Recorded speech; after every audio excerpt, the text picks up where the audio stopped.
I suppose well, there's going to be a ton more aspects to this ADD, ADHD, these obsessive compulsive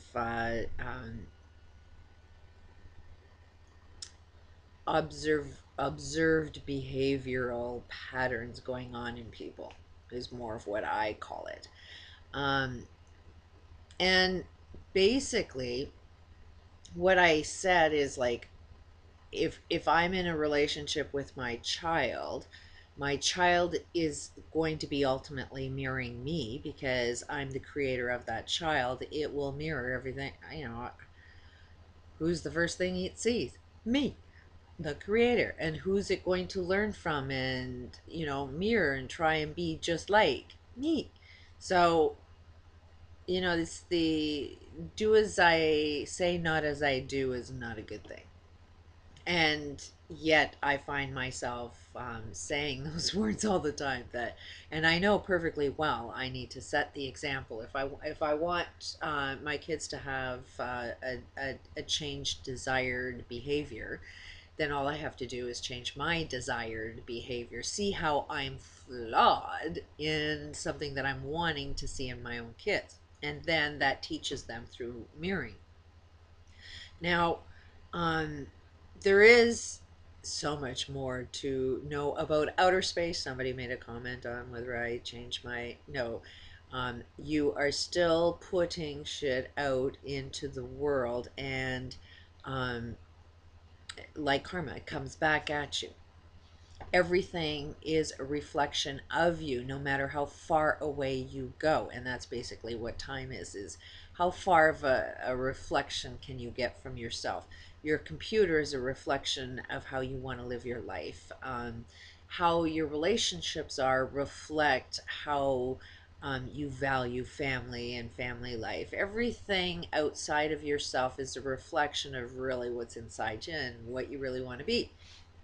And um, so that reflection, it's like looking at a mirror all the time. When you see your kids, just know you've got a mirror there and you're looking at yourself. So when you criticize your kid, take on that criticism for yourself. You're looking at a mirror image of you. You can't escape it. And then when you look at your um, economic world, look at a mirror. Don't go and complain somebody else is in charge of it. Somehow you are responsible and accountable for the creation of it. You cannot get away from that, no matter how far you go. That if you want to look at your global experience, you want this for some reason. And again, very, very hard pill to swallow, but it puts you in a power position. Um, there are definitely things that um, is going on in the universal world and that galaxy. All of that is a reflection of us. So how we're perceiving outer space is completely different than I think. And it's sort of like the bubble outside our bubble, and it's like you can't see or understand what that bubble is until you're outside of it. um, how you look at it, you're always going to be looking at it with a tunnel vision and a bias. You want to see it the way you want to see it. So, how we're seeing our galaxy is the way we want to see it. For some reason, something's coming at us, something's changing everything, and we want that. And, uh, but to kind of see this pattern as well, it is like the parent is the creator of, but where does this person come from? Like that was another big huge issue is when my parents were like beating the crap out of me and didn't like anything about me. It's like, well, why did you have me? Like what? Why would you put me on this planet if you hate every aspect about me? And then further research, which involves reading lots of different books, but there is one book out there that kind of told me without a doubt that every soul that comes into this human experience chooses to. And it is almost like they're the master of the game. Your genetics, every time you have um, kids, what you're basically doing is trying to improve on your DNA. So your children are the improvement of your genetics. So that's kind of what the human experience is all about, is to constantly improve the human until they're perfected. But what's happening in order for that process to happen is sort of like a degradation. We are degrading ourselves to the point where we need to get off right at that edge of the cliff and say, okay, we want to live. And then once you want to live, then all of a sudden the solution pops in. You'll never ever see a reason to solve anything until it's too late. That's why a lot of people aren't waking up. It's like, it's not like they're blind. It's not like they can't see that there's a banking problem. Um, but nobody's really doing anything. They're saying, don't trust your government. Don't, this and that is all wrong. But, people have been protesting since I was born, and things have been falling apart since I was born. So, why are people really basically doing nothing? And it's basically because there is no direction to go in any other way. And it's like everybody's doing nothing but, hey, this is wrong, this is wrong, this is wrong. Oh, I got an idea. Let me profit off of doing something that's still wrong because I don't really know the answer. That's what a lot of motivational speakers, a lot of doctors, just about every professional right now is just the best at what they do to sustain a system that's completely wrong. Nobody is actually doing anything that's right. And that's because they go into a field that they somehow see as an improvement to mankind. Well, we'll create vaccines, but we need to convince everybody that there's a need to fund our research to create vaccines, because vaccines saves people, and if nobody funds us, then we can't create vaccines. So we need to put a scare into people so that they'll fund it. So in so many ways, our corporate structure, in their psychotic mind, they have to create the problem so that they can profit from it.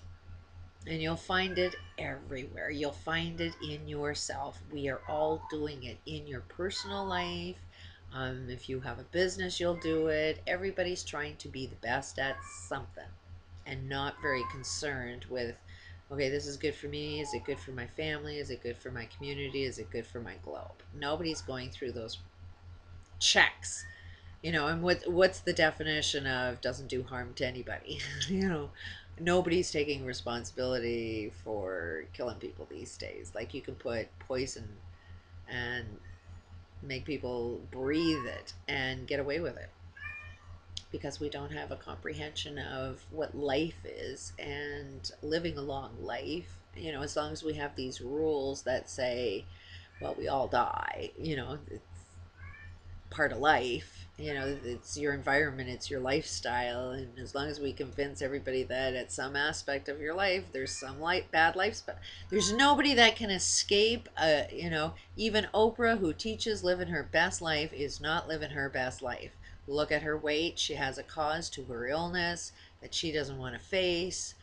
She's got lots and lots of issues going on, and yet she teaches living her best life. So some of the best of us that are offering advice aren't following our own advice, because we just don't understand what that is. But that is sort of the beauty part, and I do see that there's going to be a massive shift the more and more we see of this ADD, because they are friggin' super geniuses. It's almost to the point where, okay, you need to be a genius in your own mind right up until the point you're almost dead, and then you'll come up with a solution. So we are creating bodies that are hypersensitive to everything that's wrong. Um, so, you can hurt somebody's feelings right away, because feelings guide us. And, as soon as you have a bad feeling, it's something is wrong, that you need to solve a problem. You need to be aware of something, that anything feels negative. And if you're more sensitive to that, then you're the one that has the first warning signs of, okay, socially we need to fix something, otherwise there's a domino effect and it's going to affect everybody eventually. So it's like ADHD, not only are you genius, but you need to keep us happy. If you're keeping us happy, then you know without a doubt your society is going to be living longer. They're going to be a hell of a lot happier. You're not going to be chasing the almighty buck. Doesn't mean you get rid of the dollar. Doesn't mean that you don't drive a nice car. It just means you're not going to be greedy and selfish. You're going to be valuing the meaning of life more than you value, I've got to have more money in my bank account than my neighbor, or more debt than my neighbor. um, it's to kind of conclude this video.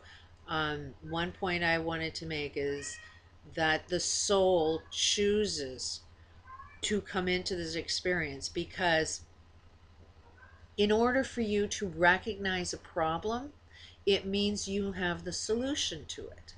So if you choose to come onto the planet to have the experience that you're having and it's causing pain, a feeling of negative, this don't feel too good, it's happening to you because you can pay attention to it, you recognize it, you have the behaviors, you see everything about this experience is wrong, something needs to be fixed.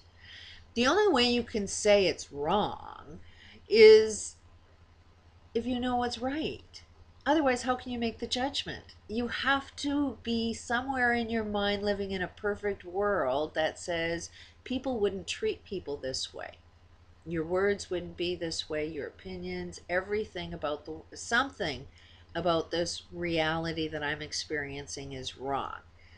But you're like a baby that's crying because you're hungry. You don't have the words, you don't have the comprehension, you don't have the understanding to unfold that solution that is in fact within you. So basically, with every genetics, we're getting more hypersensitive. My mother has Alzheimer's, so that is obsessive compulsively thinking to the point where you wear out your, it's a okay, that organ's well used up. Now it can't think anymore. There is a hell of a lot of other things that play in the creation of Alzheimer's, and it's a lot of behaviors within your environment and how you perceive your world and create your world and shit like that. I've observed my mother create her own Alzheimer's, and I can see how susceptible I am to that illness. So it is like I am the improvement of my parents' genetics. Their behavior was very negative towards them. None of them like their experience. Although they're trying to teach me how to live a happy life, it's like, how good was yours? You're almost dead. After you see the whole picture and you're almost dead, how is it working for you? Like at least be open to the conversation that maybe we did something wrong. But my parents have these rules that you can't teach an old dog new tricks. And I'm pretty sure he was like in his 20s when he started saying that. And it's like, I'm 53. I guess I'm too old to change right now because I'm too old. So how do we ever get along according to my father's rules if we are both um, too old to change, basically? And I say that's bullshit. Give it a challenge, sit at a table, tough it out, and find your way. You know, learn something, try to get along, never ever give up. Be nice, be peaceful, and find your way and never give up, I say. But some families just say, no, it's better to just never be involved, never solve a problem. We're too old. My mother is, oh, just do your best. Oh, just do your best.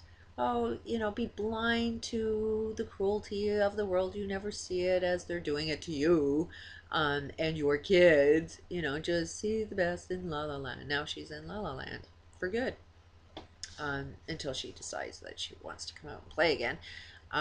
But so I definitely have changed different attitudes because I'm not going to do the way my parents did. So my kids are going to be the same. So my kids are are born into. They're souls that are smarter than me, wiser than me, that came into this experience because they knew they could be smarter than their mother. And so listen to your kids. They could teach you a few things. Peace out.